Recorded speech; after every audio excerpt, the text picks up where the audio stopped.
বলেন। আরে আজকে শুক্রবার, তুমি জানো না আমার ভক্তবৃন্দরা আমাকে কল করেছে, তার ভিতরে একটা নরম সুরে একটা কল এসেছে, বলছে আপনি কোথায় আছেন? আমি বললাম আমি বাসায় আছি। আমি আপনার জন্য অপেক্ষা করছি, আপনি কোথায় বসে আছেন?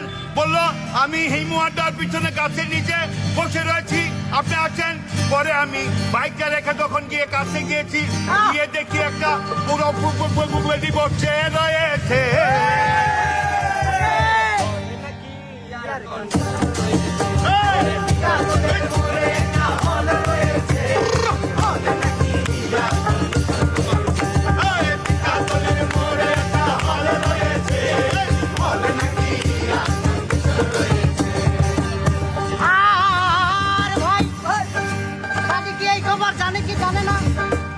যদি জানতে পারে আপনার কানে মলা দিব রে।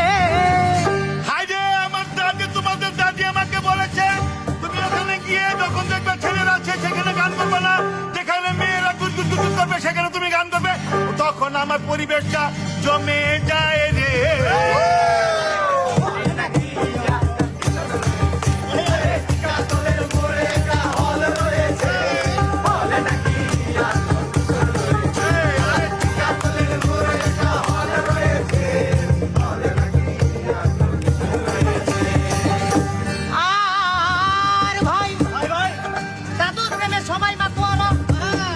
পিছনে মাইয়ারা লাইন ধরে, যদি এই খবর কোনো মতে জানতে পারে দাদু আপনার গোষ্ঠী মেরে ছেড়ে দিব রে। এই সমস্ত কথাগুলা সে সারা রাত্রি বসে বসে দেখে আমাকে কারা বেশি ভালোবাসে, গিয়ে দেখে মেয়েদের চাইতে এই ছেলেরাই বেশি ভালোবেসেছে।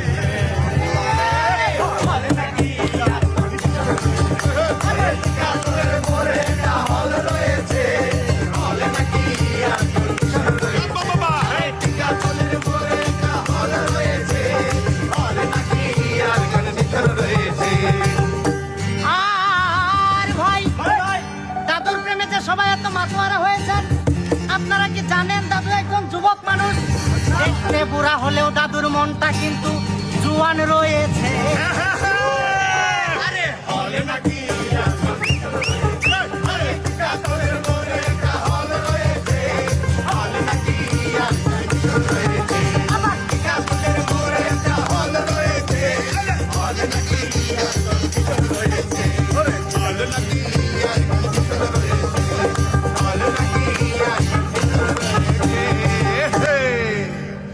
লেগেছে বড়